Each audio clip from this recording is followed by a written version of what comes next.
Welcome back to Cardcaptor Sakura Anime Review, Part 9. This one reviewing the last 6 episodes of Season 2. Episodes 41 to 46 of the anime. That's pretty much what these episodes are. Yep, and here's the neat thing about these last 6 episodes. You want to know the neat thing is about these 6 episodes? Well, for one thing, it's actually the end of the series' first arc. The Cloud arc. That's what these episodes are. The first now pretty much if you look at it, these last 6 episodes pretty much are like you first start with a two-parter, then a standalone episode, and then a three-parter to end the season. The few episodes basically involve like this basically this school festival where they put on a play. And Mizuki basically chooses the names at random who gets to play these characters in Sleeping Beauty. And this is particularly like deja vu from last season. We have reverse gender roles. We have the prince played by Sakura, and the Sleep Beauty herself is played by Lee. Yeah, and yet when Toya saw this in episode 42, it's like, damn, I'm getting deja vu of when I did this. Also, the queen is also played by a guy as well. Yeah, reverse gender roles, with the exception of the fairy, the Maleficent. For some reason, they don't call her Maleficent at all in this version. I think it's the original name they had for her in the original Sleeping Beauty story. Now, I'm familiar with this particular witch, and I've referred to her as an old wicked witch. That's referred to this character as. In the Disney version, they refer to her as Maleficent. As a matter of fact, I've heard in Once Upon a Time, in the show Once Upon a Time, which is take place in a fictional town, and I think it's in somewhere in northeast, in northeast. She is called Maleficent, and she wears pretty much the same outfit she wears in the actual cartoon film that came back in the 50s. Sleeping Beauty, however, it's like that the people who made the costumes for this particular one.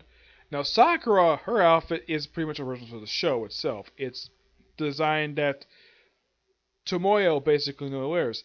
As in the case of Lee, it's the same outfit from the film. Heck, even wears a red-headed wig, despite the fact you see a little bit of his brown hair.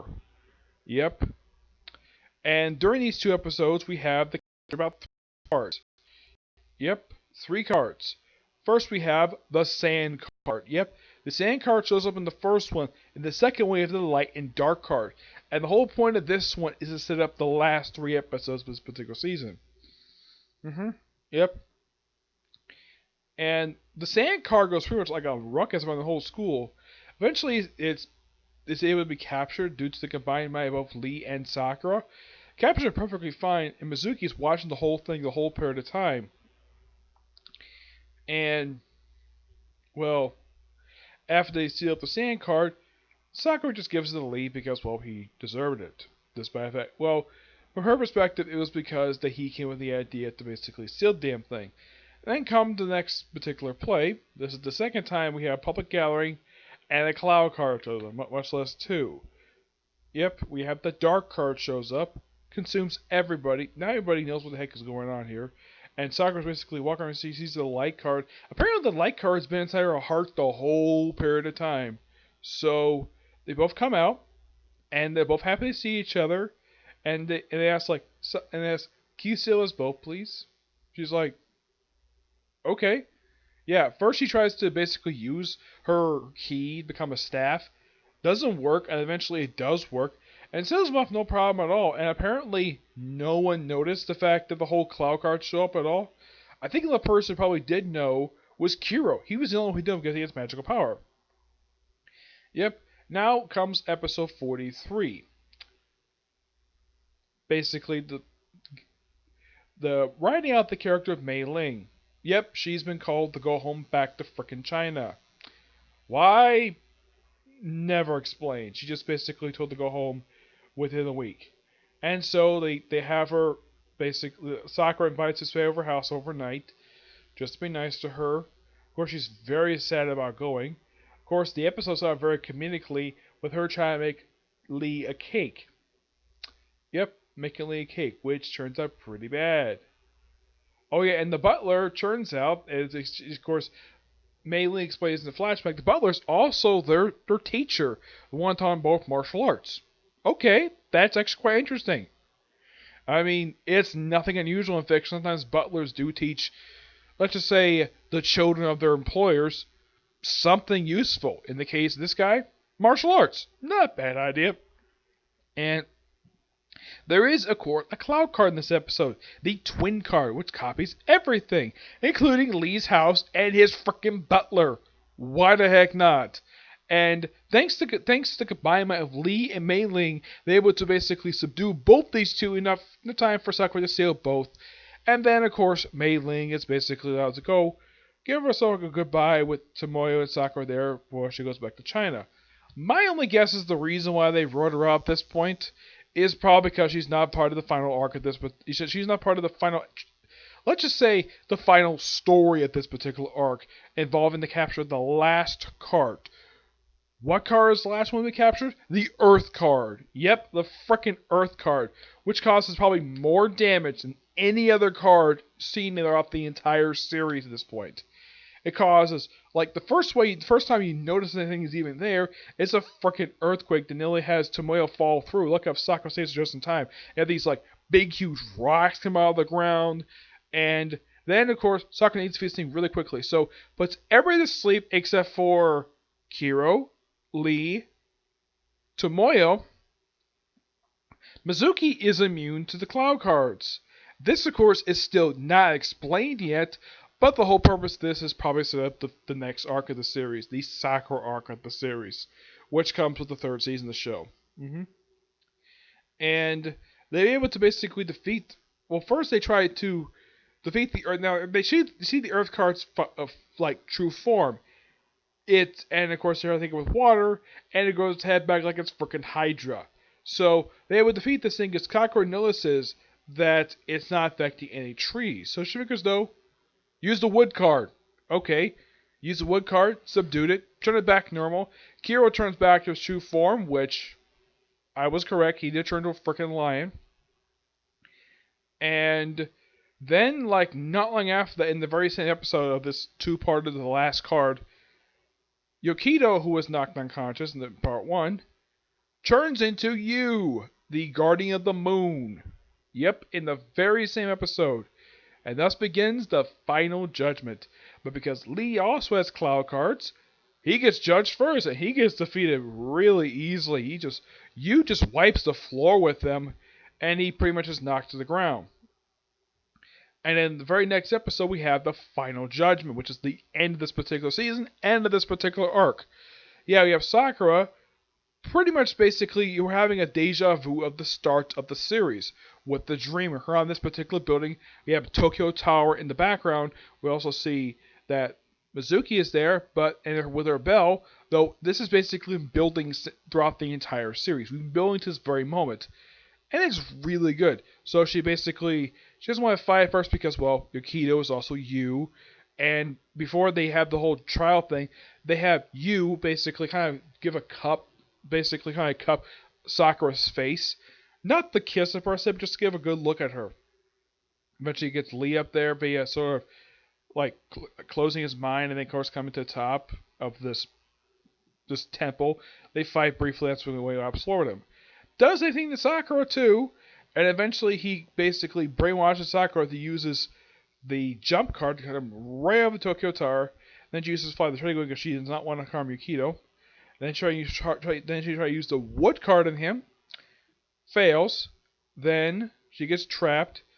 And then she looks like she's about to go to a dream. Lucky enough that the sound card is there to give a reminder that, yes, you should remember that, well... yeah, give her a reminder that she should not forget everything. That's freaking bad to forget everybody you care about. She able to break free. Even you is surprised about this. But she's able to be free by this thanks to Mizuki breaking through his freaking barrier, which is not explained. She just shows up there. Basically, the bell is used, not like in the manga where Sakura uses the bell. This one, she uses the wing card to subdue him. He's like, nah. Like, that will work against me for just hand out, like, oh crap. And also prior to this, but prior to her using the wind card, her staff changed from the top of the staff at the start of the series has been a bird. It's transformed into a star. I'm like, yeah, we're ripping off Sailor Moon here with the style of development of weapons. So Sakura basically turns Winning Card to subdue you without harming him, and basically has her close her eyes and deems her the new Master of the Cloud cards. That's not technically messing with your friend. And then, of course, well, she gets back to the ground. Of course, her key basically turns back to normal. Also, prior to her, this whole judgment thing happening, she actually is wearing the outfit that you see her teased to wear throughout the entire series.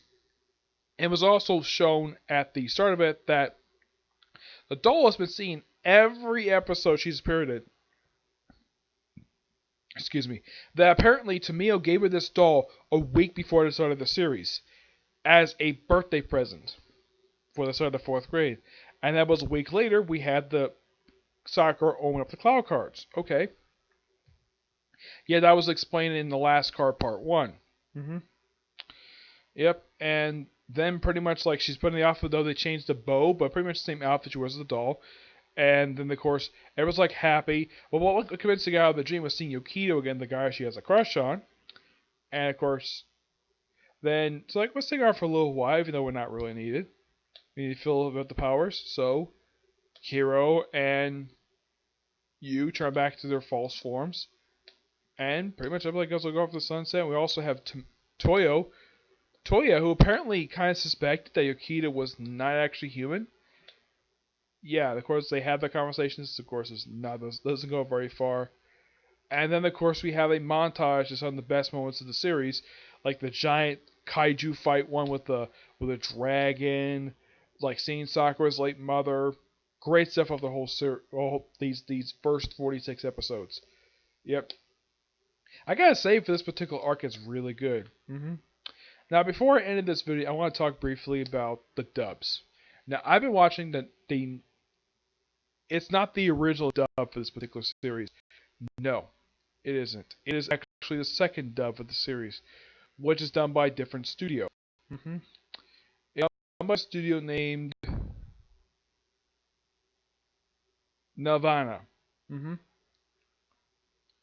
Yeah, that's the name of the actual company that did this particular dub. The original dub is Avalon. And from what I heard from a commenter, apparently the Avalon dub is very difficult to find. I'm like, why is this dub so hard to find? And if I read up online, Avalon dub pretty much did the same thing what the original dubs did for Sailor Moon. Changed things that were unnecessary to be changed. They changed plot. They changed characters' names. Yeah. Now, I have no problem. Now, I heard all these voice actors. I heard some of them in the first Cardcaptor Sakura film. I have no problem with these particular actors. They did a good job what they were given. But the weakness of this particular dub is the writing. I'm not really a big fan of the writing when it comes to this particular dub. Or how the fact that all these characters' names are changed. I mean, how hard is it to say Tomio? Or, I don't know, Yukito? How hard is it to say that in English dub? The only character that I looked up online apparently has the same name both in both dubs is the toy store owner, which her name is Maggie. In the sub, her name is Maski, I think her name is. Yes. Yeah. It's interesting though that she's the only one who actually manages to keep the same name. They also have the teacher who Rika is in love with. Yeah.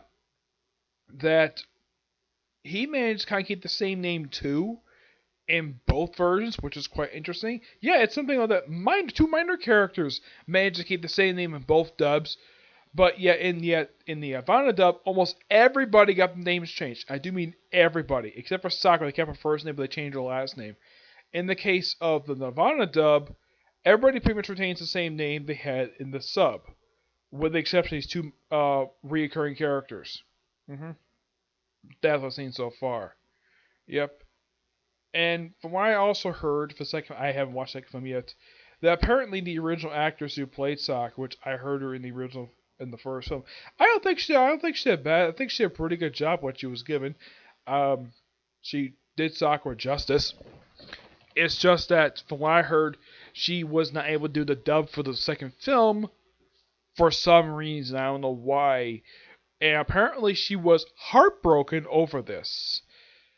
Me, I would probably definitely upset if basically something was given to somebody else for something I like to do. I would probably feel the same way. And from what I can understand, people about who are fans of the original dub for this particular series, I can kind of understand how they feel. I mean, I don't fully understand. It's just that it's kind of similar to I've heard a couple other times, a couple different stories. Like in the case of the Star Wars movies, the original trilogy, people really wanted to see the original cut that was released in theaters back in the late 70s or early 80s. People wanted to see that cut, not the special editions. And yet, basically, Disney has not bothered to do it. Or, and kind of also in the case of the Funimation dub for Case Closed, where it wasn't finished. hmm It's kind of similar to that, but not exactly. But it's a similar type of story that I've heard a few to different times related to a few different franchises. But am I saying I don't care about this? No, I'm not saying that at all. I think it's terrible that people who are fans of a dub they actually really enjoy is not available. And I'm like, okay, couldn't the people who actually licensed to dub it? I think it's Funimation who has the current license to dub released Cardcaptor Sakura DVD. Couldn't they? Oh, I don't know. Get their hands on the original dub and basically release it. Like you can actually do something that people wanted to see, even with the original trilogy of films. Have two different cuts of it available, like or like kind of like we have the theatrical cut and director's cut. It's kind of similar to what they have with the Alien movies. They have, yeah, I have 30th anniversary of the Blu-ray cut, the Blu-ray edition of Aliens. On that particular DVD, you can watch the theatrical cut or the director's cut, which is simply more footage. Like, I'm surprised Funimation hasn't done that for this original series. As far as I can tell, Viz Media, I'm not really sure if they actually do that with the original Sailor Moon series, because the original Sailor Moon series was known for heavily editing the actual anime and the actual like scripts to suit whatever type of audience they were trying to do back in the 90s. But Viz Media actually went with the original style scripts that the Japanese cut did, which you gotta appreciate what Viz Media did. But in the case of Nirvana, what they did is basically respect the original dub, the original Japanese cut for this particular series. I mean, they kept a lot of stuff in. I mean, they did change like two names, but it's two names of minor recurring characters who don't really affect the plot of the series very much. But there's nothing really wrong with this particular dub at all. I don't have a problem with it at all. No, I don't. But overall, this season overall is really good, and I do like overall the first arc of this particular series. I am gonna soon start watching the second arc of the series right to put this video up. Okay? Yeah. So that's it for this particular video. Stay tuned for. Well, I'm not gonna have. I don't think I got time to do another part of this particular series today. Probably tomorrow I'll do that. Review of the newest episode, Case Closed, and the newest chapter, One Punch Man, and possibly Comic Corner, okay? But do you see you next view. Bye.